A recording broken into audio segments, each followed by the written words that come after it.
Dear DJ Cory, may natabo sa amon sang bana sang bayaw ko. Itago ako sa ngalan nga Pendi. May natabo sa amon sang bana sang bayaw ko. Technically, hindi pa sila mag-asawa. Kaya hindi pa sila kasal. Pero naga-live-in na sila kag may isa sila ka anak. Ako naman kasado kag may duha ka anak. Itago naton ang live-in partner sang bayaw ko sa ngalan nga Jay. Isa ka compound lang ang ginaistara namon. Mas magulang ako kay Jay sang 10 years. Sa tuod lang, ako dapat ang mas nakabalo kung anong insakto. Kag kung ano ang dapat nga himuon. Ako dapat ang may control. Ako dapat ang may kaalam. Pero nga gani pag-abot sa balatsyagon, nga nagadula ang aton nga kaalam. Ang aton insakto nga panghuna-huna nga nagahuyang kita. Wala ko kabalo kung paano ako nakalabot sa sitwasyon nga ato. Dugay ko na ini nga ginasikreto gani ari ako subong nagasulat para mapautwas ang kabugat nga ginabatsyag ko. Amo ning natabo. Masami nga nagakadto si Jay sa balay namon para makipag-istorya. Tapos ginahampang ang agot ko nga bata nga ihado niya. Gani mamag-an ang amon nga balatsyagon sa iya. Kadasig sang hitabo, isa ka adlaw nagkadto siya sa balay namon kag hinali na lang siya nga nagpalapit sa akon kag ginkarinyo ako. Bagay nga ginkakibot ko. Natabuan nga tulog ang mga anak ko tungod udto ato.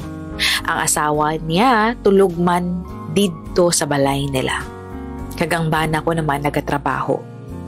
Ang eksena nga ato ang umpisasang pagbago sa tanan-tanan nga naanda namon. Hinali na lang siya nagpalapit sa akon kag ginhalukan ako. Kag ginhutikan nga dugay ko na nga ginahulat ang oras nga ini. Kag balaan ko ikaw man. Sa una nakibot pa ako. Pero sa sige-sige nagustuhan ko na ang mga halok nga ato. Nagbalos ako sang halok sa iya hasta nga nag-espadahay na ang amon nga mga dila. Kagang kamot niya nagalatay na sa kalawasan ko. Hasta nga nalabot sang iya nga kamot. Sang iya nga tudlo ang akon nga pagkababayi. Kaginhutikan niya ako nga kung pwede ko no, himuon namon ang isa ka makasasala nga hilimuon. Ambot kung anong nagsulod sa pinsar ko, kung ano nga puwersa ang nagsakop sa pagkatawo ko, nga hindi ko mahimo nga punggan siya.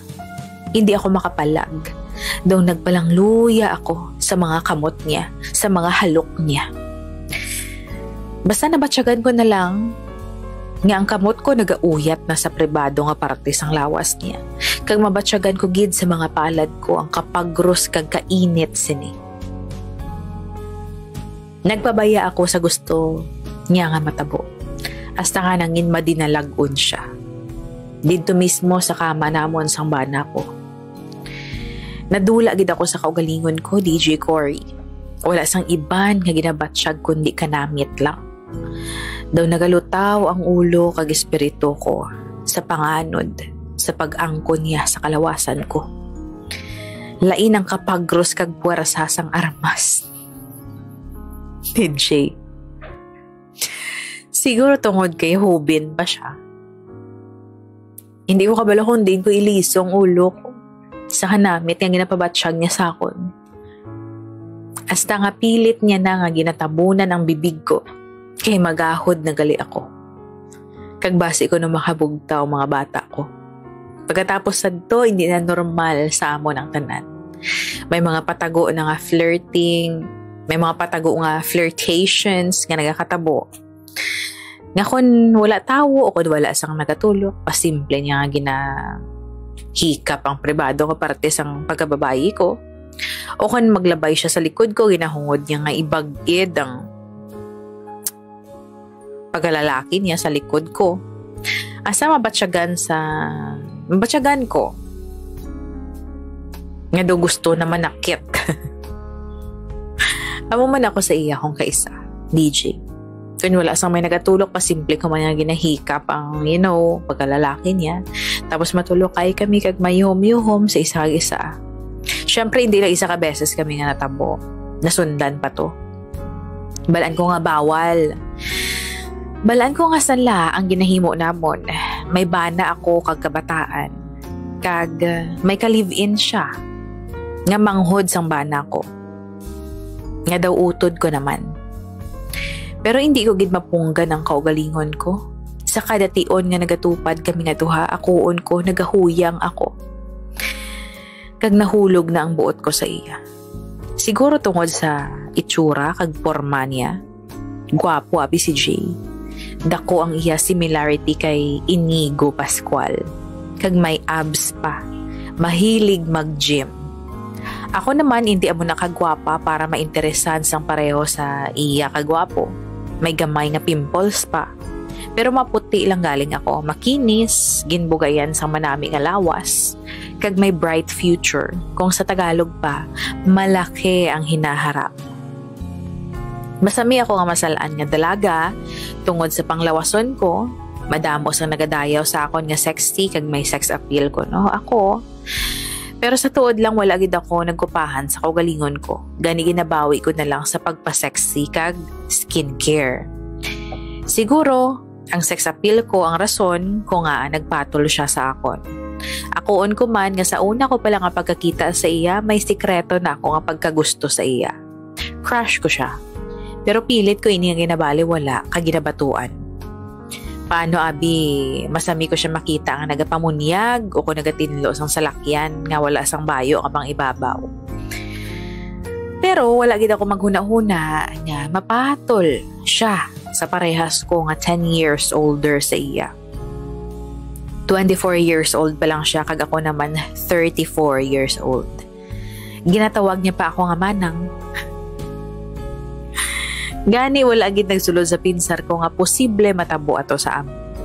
Isang ara na siya sa work, gin-message ko siya nga unta to na namon ang ginahimo namon kay ka-awkward na gid. Hambal ko, hindi na natong paghulaton nga madakpan ta kag maguba ang mga pamilya ta. Kag aton maayo nga relasyon sa sulod sang compound. Kag nagpasugot man siya. Kag umpisa sadto wala na siya nagakadto sa balay namon. Ginlikawan namon ang isa kag isa. Abi ko okay na. Naka-move on ako. Malipatan ko na to bilang isa ka malain nga damgo. Pero nga amo ni DJ Cory man. Sa kada tion nga may gathering sa pamilya namon. Kung sa diin hindi malikawan nga hindi kami present nga duwa, nagatulokay kami. Kag-ara man sige hapon ang hindi ma-explain nga pagguba-kuba sa dughan ko. Kag-amo man siya sa akon. Balaan ko nga palangga namon ang bana kag asawa namon. Pero hindi ko mapungga ng kawalingon ko nga magbatsyag sang amo sini sa iya. May mga tion pa gani nga makita ako nga sweet siya sa asawa niya sa mismo nga tubang ko. Kag hindi ko malikawan nga makabatsyag sang pagpalaminot sa dughan ko. Kag siya man, ginalikaw ang panulok niya kung makita niya nga sweet kami sang bana ko. Gusto ko na madulang ginabatsyag ko para sa iya. Kibalan ko nga sala ini. Kag hindi ki dapat nga magpadayon kag wala ini sang pakadtuan ko di gamo lang. Pilit ko nga ginakumbinsi ang kaugalingon ko nga kaptol lang gid ni. Pero hindi ko kabalo kung ano ang nagkakadapat nga himuon. Ang mabudlay pa, kay isa ka compound lang kami.